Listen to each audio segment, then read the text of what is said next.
Good morning class. बेटा आज हम नई यूनिट शुरू करेंगे, magnetic effect of current and magnetism. ये जो टॉपिक है ये बहुत सारी चीजें इसमें आपने 10th क्लास में पढ़ रखी है जो हम इसमें पढ़ेंगे। तो आपको ये चैप्टर जो ये यूनिट है बहुत जल्दी समझ में आएगी और इंटरेस्टिंग है, इजी है। और यदि आप इलेक्ट्रिसिटी से जो आपने इलेक्ट्रिक करंट वाली जो यूनिट करी थी, फर्स्ट यूनिट जो थी, उससे ही रिलेटेड इसमें सब कुछ कॉन्सेप्ट चलता रहता है। ठीक है, तो इसमें पहला जो चैप्टर है वो है मैग्नेटिक इफेक्ट ऑफ करंट, यानी कि जो करंट की वजह से जो हमारा मैग्नेटिक इफेक्ट होता है वो हम इसमें पहले पढ़ेंगे, समझेंगे। देखिए, सबसे पहले मैं आपको कॉन्सेप्ट ऑफ मैग्नेटिक फील्ड का बताती हूँ। जैसे इलेक्ट्रिक फील्ड का आपको ध्यान हो तो उस टाइम मैंने इलेक्ट्रिक फील्ड का बताया था, ऐसे ही हमारा मैग्नेटिक फील्ड भी होता है कि जहां तक हम मैग्नेट के इफेक्ट को महसूस कर सकें उसे हम मैग्नेटिक फील्ड कहेंगे। बुक में एग्जाम्पल देके समझाया है, उन्होंने क्या कहा है बुक में, देखते हैं कि कोई भी हमारा एक मैग्नेट का बार है और उसको हमने क्या किया, उसको रख दिया है। अब जो मैग्नेट निडल आती है, उसको जैसे ही हम मैग्नेट के पास रखते चले जाएंगे तो हम देखेंगे कि जैसे यहाँ पे रखी तो हमारी जो मैग्नेट की निडल है उसकी डायरेक्शन चेंज होगी, थोड़ा सा आगे चलेंगे तो चेंज होगी, फिर थोड़ा सा और आगे चलेंगे तो चेंज होगी। यानी कि जो मैग्नेट की जो निडल है वो हमारी चेंज होती रहती है ना। तो चेंज हो रही है, इट मीन्स कि वहां पर कुछ ना कुछ है और वो क्या है, हमारा मैग्नेटिक फील्ड है। ठीक है, तो इसकी जो डेफिनेशन क्या हुई कि the region near a magnet where a magnetic needle experience a torque and rest in a definite direction is called magnetic field. देखिए, एक टॉर्क्यू तो होगा उसके ऊपर, तभी तो हमारी जो निडल है इस तरीके से चलती रहती है। इसकी हिंदी में भी मैं आपको डेफिनेशन बता देती हूँ। हिंदी में इसकी डेफिनेशन होगी कि किसी चुंबक के चारों ओर का वह क्षेत्र जिसमें किसी चुंबकीय सुई पर एक बल आघूर्ण आरोपित होता है, जिसके कारण वह घूमकर एक निश्चित दिशा में ठहरती है, चुंबकीय क्षेत्र कहलाता है। ठीक है, तो ये देखिए किसी पर्टिकुलर डायरेक्शन में ये रुक रही है ना, तो इसे हम क्या कहेंगे, मैग्नेटिक फील्ड या फिर चुंबकीय क्षेत्र हिंदी में कहते हैं।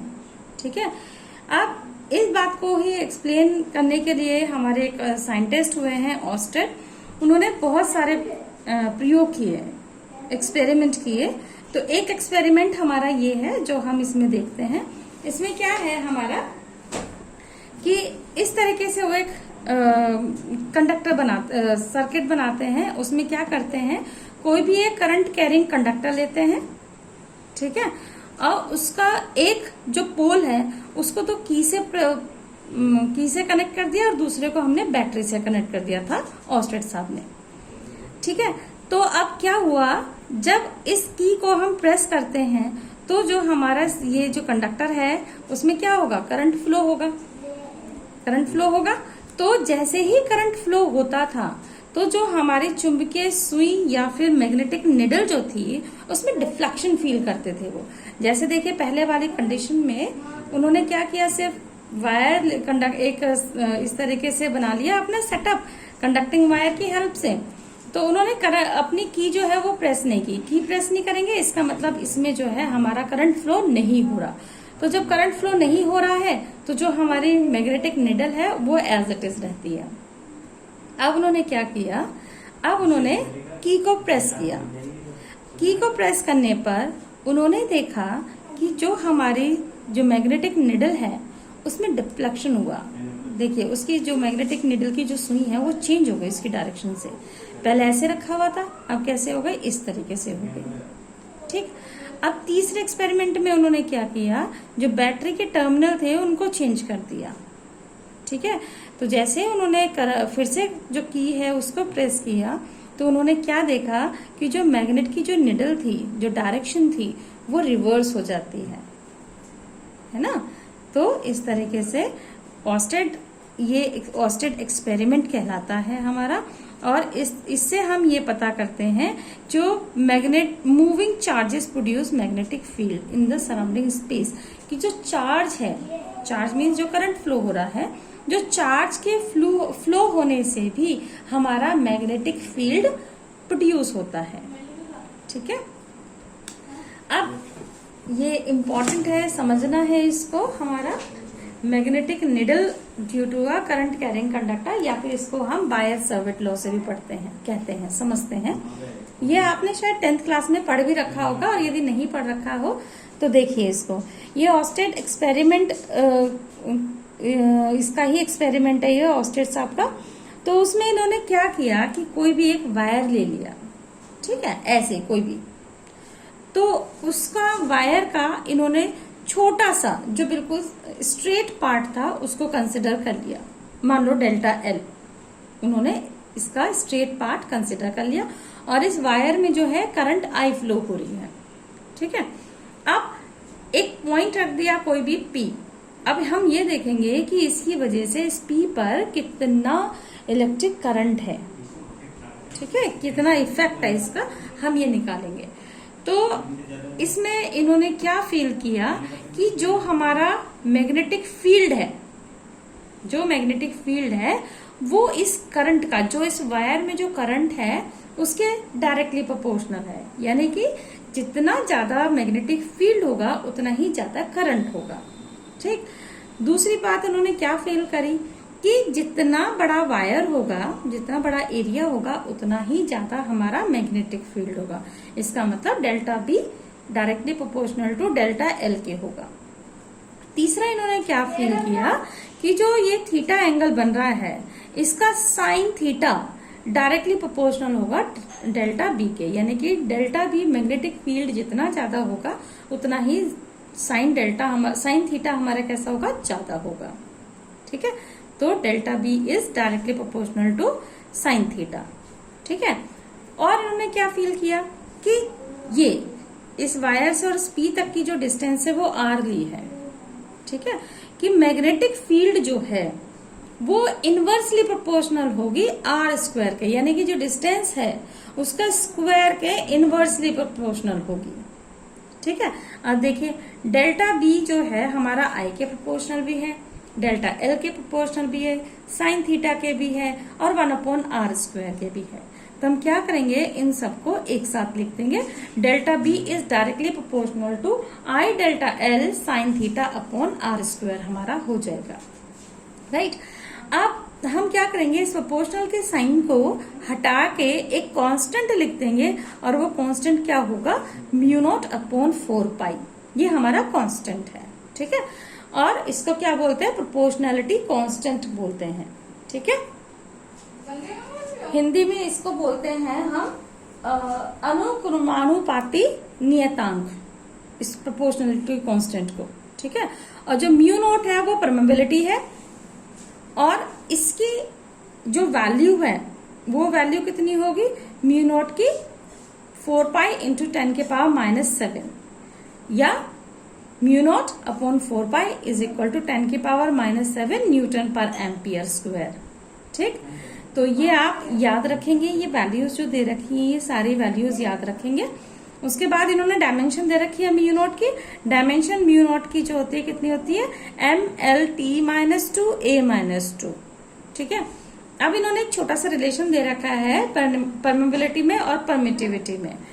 तो देखिए अभी हमने देखा है कि म्यू नॉट अपॉन 4 पाई की वैल्यू कितनी है, 10 की पावर -7 N न्यूटन पर एम्पियर स्क्वायर, -2 पर एम्पियर सॉरी फिर से बोलती हूँ, mu naught upon 4 pi is equal to 10 की पावर -7 न्यूटन पर एम्पियर स्क्वायर। ठीक है, और आपने पहले पढ़ रखा है ये वाली वैल्यू कि 1/4 पाई एप्सिलॉन नॉट की वैल्यू जो होती है वो कितनी होती है, 9.0 इंटू 10 की power 9 N M square C-2। ये आपने फर्स्ट चैप्टर में पढ़ी थी ये वाली जो वैल्यू है।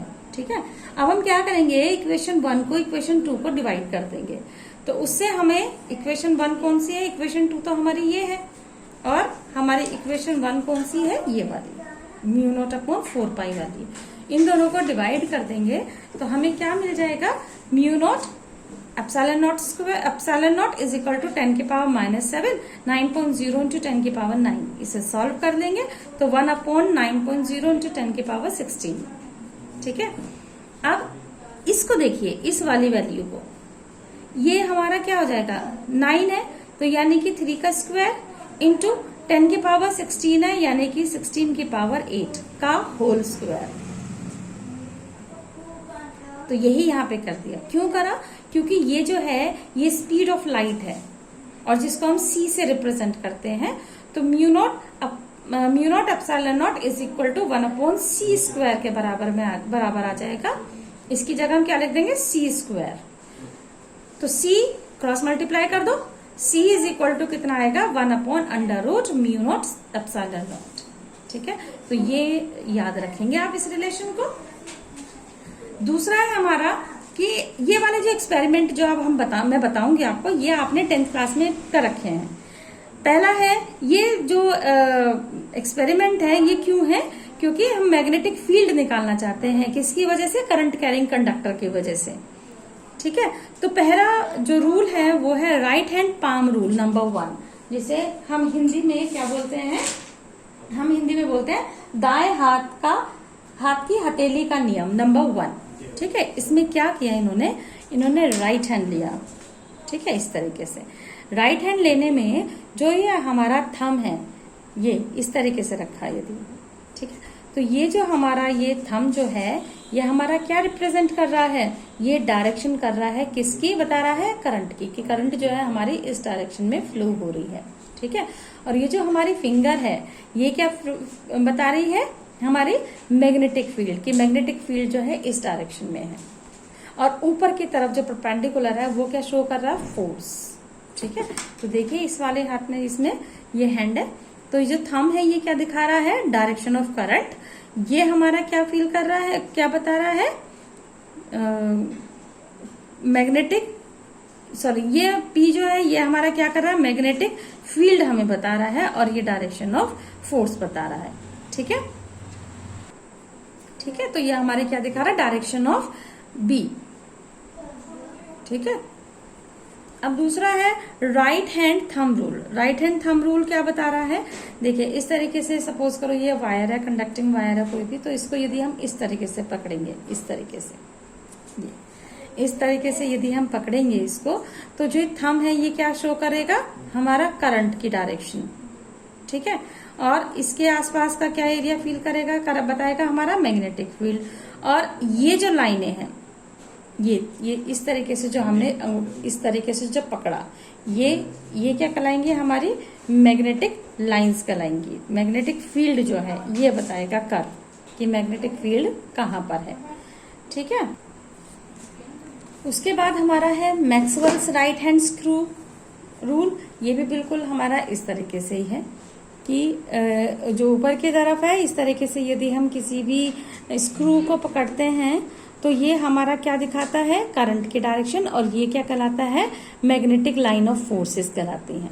ठीक है, तो ये आप अच्छे से करेंगे इनको।